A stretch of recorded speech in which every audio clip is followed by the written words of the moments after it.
everybody.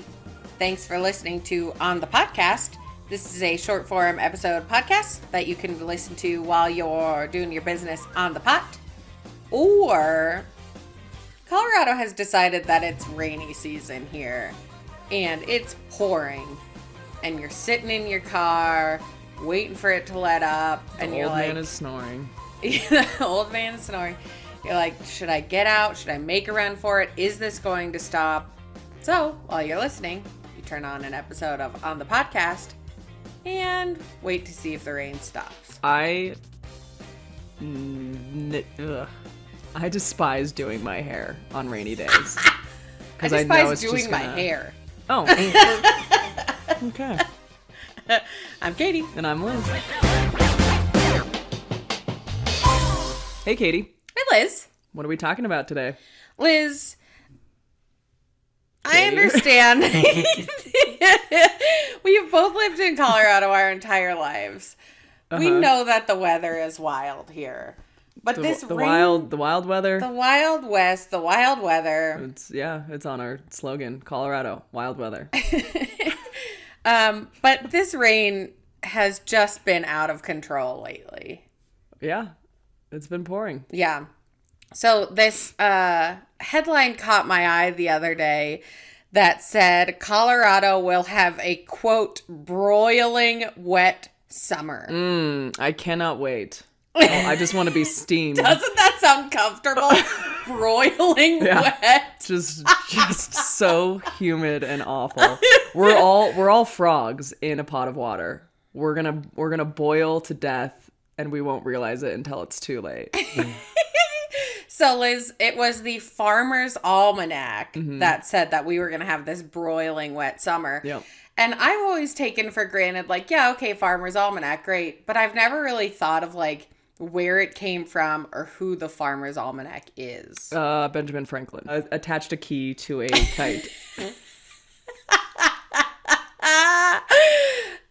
My grandpa always used to tell me, like, the Farmers Almanac weather, and I'd be like, "Oh, Grandpa!" Well, my grandfather was a farmer, so I legitimately thought it was truly just a farmer thing.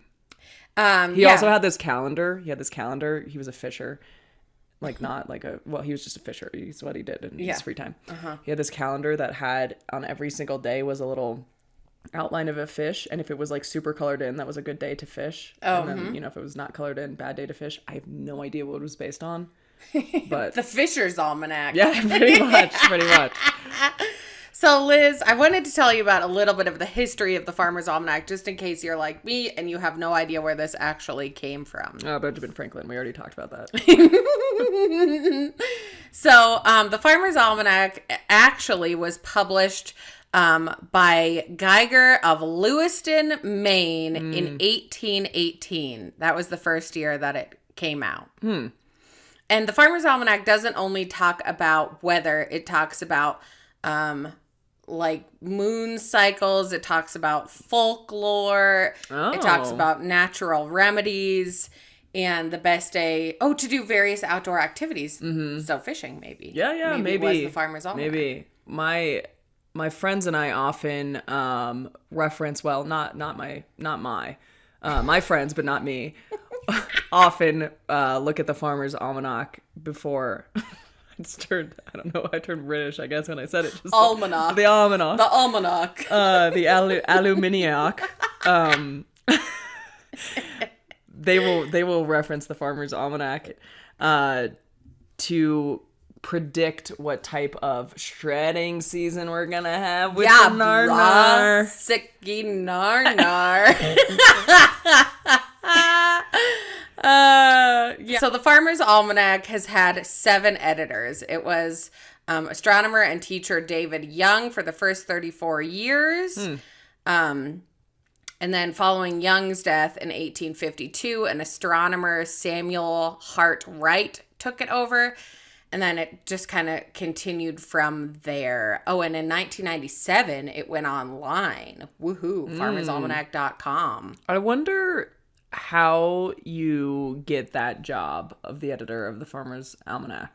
Like, you're just like, look, I teach and I stare at the sky. Because of that, I think I should take place of that guy that just died who had this job for 40 years. So speaking of staring at the sky, NOAA, which is the National Oceanic and Atmospheric Administration, also, does weather predictions, but they do it by stuff here on Earth, I thought you were going to say like Noah from the Bible and Old Testament. Oh yeah, no, stared up at the sky to make sure that the rain had stopped and that the earth was no longer flooded. No, okay. Not that weird. All right. But I wanted to tell you a little bit about how the Farmers Almanac predicts their weather because it's very strange. I would love to know. I would love to know because I don't know that I just don't pay attention when my friends talk to me, but I don't know that I can connect the predictions with the snow for the ski seasons that we have. So yeah. So they actually do it by exclusive mathematical and astronomical formulas. So they're looking... What a club to be a part of. Yeah. So exclusive. They're looking at sunspot activity. They're looking at tidal action. So, what's going on with the oceans, the waves. Tidal. TIDAL. Yeah. Planetary position and many other factors. So they're not looking at things that are happening on Earth. They're looking outside of Earth to see what's happening. I would be curious if they could also give me like an astrological reading about if I'm going to make a lot of money in the next 15 years. Based on Saturn and sunspots. They do look at some of that stuff. So maybe they could actually do that. Okay, I'm calling them up. So publishers claim, Liz, that their forecasts are 80 to 85% accurate. That's incredible. From their website. But more scientific analysis of it claims that it's only about 50%. Well, that's accurate. less incredible. That is less incredible. But that is kind of cool that you can, like, I feel like 50% of anything when it's weather? It's a prediction is really good. It's pretty good. Yeah. So they do like seasonal predictions and they do it up to 2 years out, which is just absolutely nuts.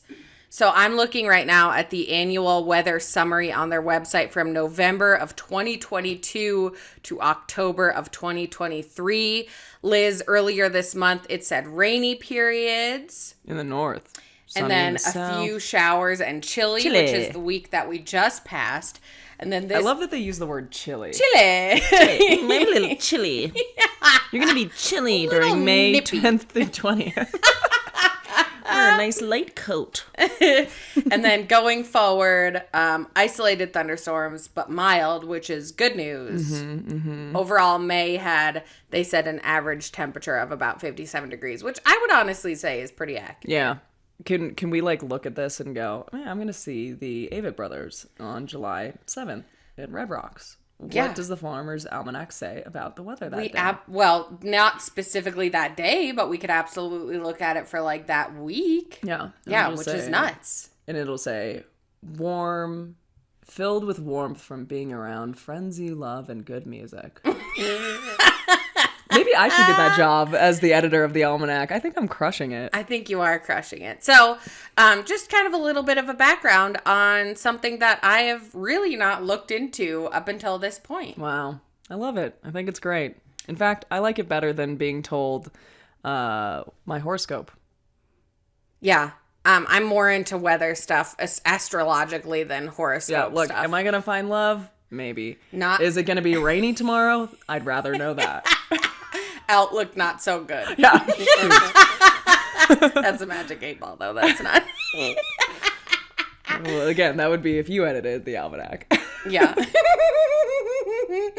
I did want to. I wanted to end with this, Liz, because it's on their. It's their puzzle of the day as we're recording this. I love a good puzzle. The Almanac. What did Mama Tomato say to Baby Tomato when he lagged behind? Ooh. Let's see. Mama Tomato, Baby Tomato. There's a vine involved. Somebody's not ripe. We got skin, we got peels, we got seeds inside. You're a pain in my ass. Probably, but also ketchup. Oh, that was good. I liked my answer, but that was pretty good. So there you go. Well, thank you, Katie. I like that. Welcome. I like that joke a lot because we're pushing into the warmer temperatures as we saw on the almanac, which means firing up that BBQ grill, putting some ketchup on our dogs, unless you're from Chicago, and and enjoying the summer weather. There you go. So I hope it gets better. Me too. I hope it always gets better. So what's that inside my body? Who knows? But maybe the Farmers Almanac will be able to tell you. Oh, yeah. Let's ask that. I think also a little bit of knowledge. Show enough. Okay. See you next time. Bye.